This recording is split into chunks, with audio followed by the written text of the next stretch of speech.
Art Atrium. The first one was in Bondi Junction, when we were still at Bondi Junction, and she had 2 other solo exhibitions in botany since then.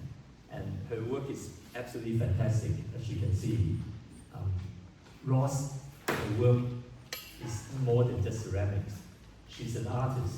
She actually, basically, she's just using ceramics as a medium, and in fact, like you can look at the virtue painting on ceramic as well, and her technique is absolutely fantastic as well.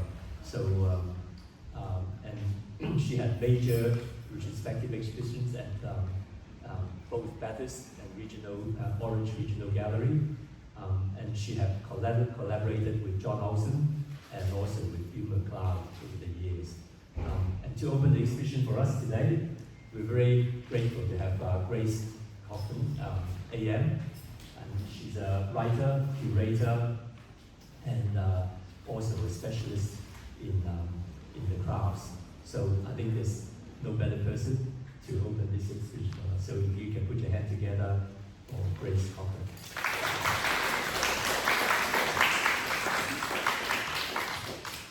Thank you, Simon, and congratulations for bringing together these 2 very impressive exhibitions. And I'm very pleased to have the opportunity to speak about Auld and the works in this solo exhibition. As he said, she's been involved in earlier Art Atrium exhibitions across its 3 sites, and she'll be known to many of you through her extensive career, I know. So when I got started, in checking how Simon decides on the artists that he's represented over these 17 years in different sites, I found that one key purpose of the Art Atrium, which he has written down somewhere, is that of fostering dialogue between artists and audiences through diverse, often on-site, site-specific exhibitions. So I think Ross fits very well into that purpose, fostering dialogue between artists and audiences through her very broad experience at various locations, from city to country, here and overseas, and her involvement with a range of significant artists and potters.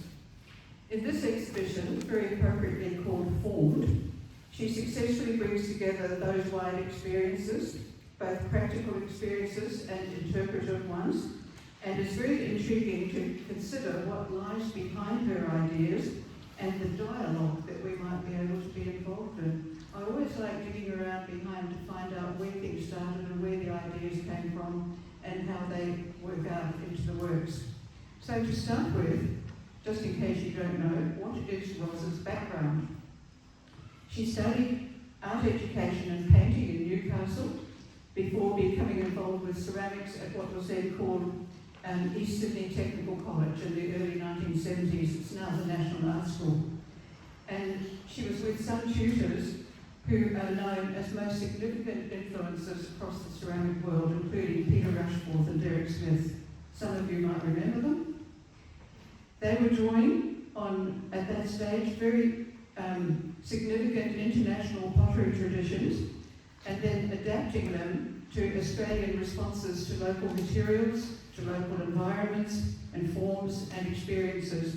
So the translation, or the translation of international practices to suit Australia. So I understand that with her painting background, her early interest was in making platters, properly to paint on.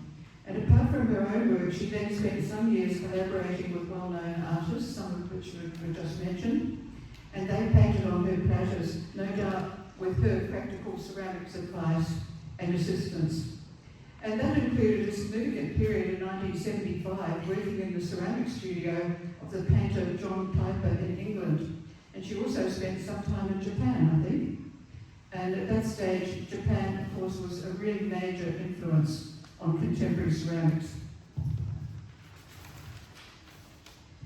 After teaching in tertiary education for some time, over 40 years ago, she decided to move to, do I say Boronora? Boronora. Where she's consistently run her successful studio. I don't know if you've been there, but it's near Orange. It's a beautiful rural area near Orange in central New South Wales. And it isn't an isolated institution or an isolated location. Orange has established a very effective cultural centre with a gallery that mounted major exhibitions of her work in 2019. You'll see the catalogue over there on the table.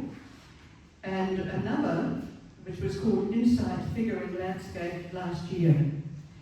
She's also had close associations with Bathurst and Lithgow regional galleries and the Drill Hall Gallery in Canberra, who, during that exhibition and an involvement with Orange, took a tour of local Canberra people, I think, through her studio. And, of course, she's also been involved with Art Atrium here. Now, while most of us are now living in the city, I think we all appreciate country environments, yeah? And maintain some memories of them. I know that every time I drive along a highway through those sorts of areas, I'm reminded of being a kid riding my pony around the tops of the hilltops in New Zealand a long time ago. Every time I go along a highway, I'm on my pony and looking at the sky and the hilltops. And I'm sure that many of you have similar memories of the country. They never leave you, so thank you, Ross, for reminding us as part of the dialogue with your work. It reminds us of our experiences, what's happened here. Is that working? So the big question is, how has she brought together all those experiences in her work, and especially those we see here today, physically, as well as making flat platters, which also evolved as wall shields, which you'll see on the wall behind.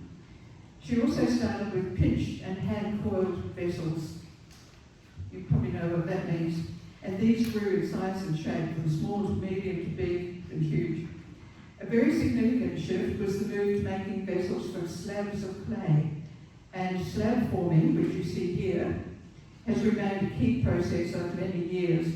The vessels were vessels, you could use them, but they became sculptural as well as functional forms, and often, as you'll notice, feet were added to them in different ways to lift the forms and to provide what's been described as a hovering sense of buoyancy. Lifting like that one there, like that one there. Significant throughout has been the relationship between the forms and their surfaces, if you look closely at the surfaces. And she's variously decorated the surfaces with salt glaze, wood ash, scratch patterns, clay slips, gold luster, oxides, I'm sure there's many more. Always applied, as she has explained, not just separately, but as part of the form itself, rather than a surface decoration.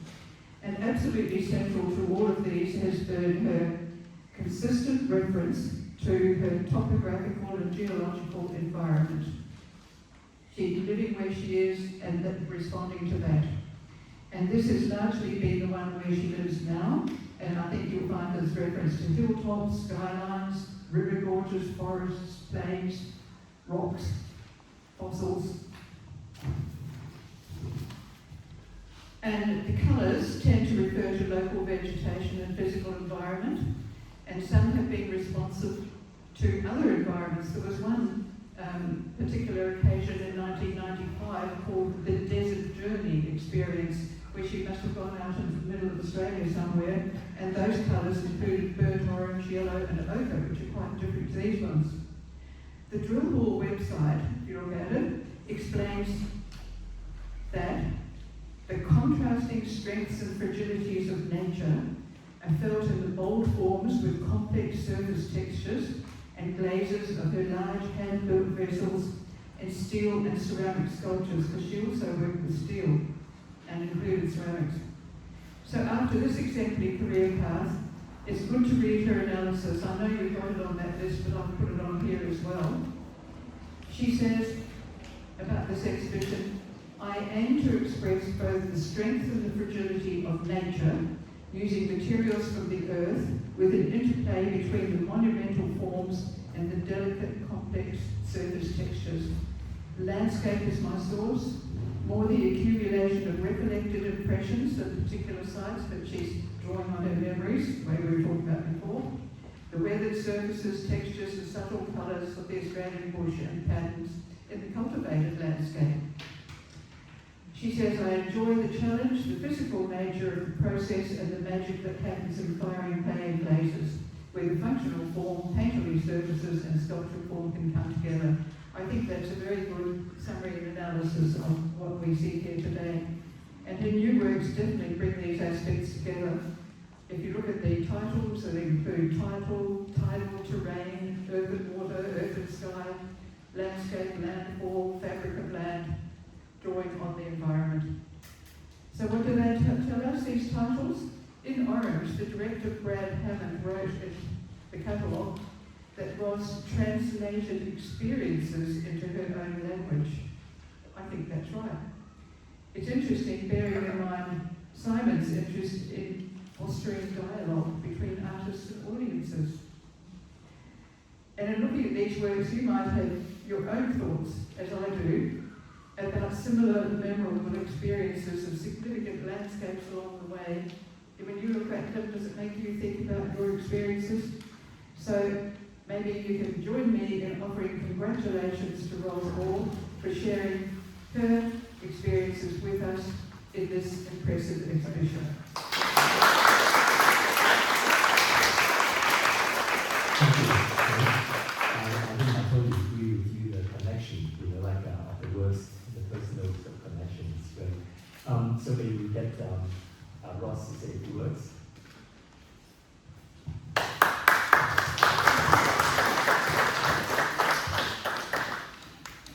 Thank you so much, Grace, for such a wonderful opening and explaining my work, which is terrific. And I'd like to say thanks very much to Simon for the beautiful gallery space, and very, very nice to be sharing it with Marianne, whose paintings work so well with my ceramics. So thank you all for coming, and thank you, Simon.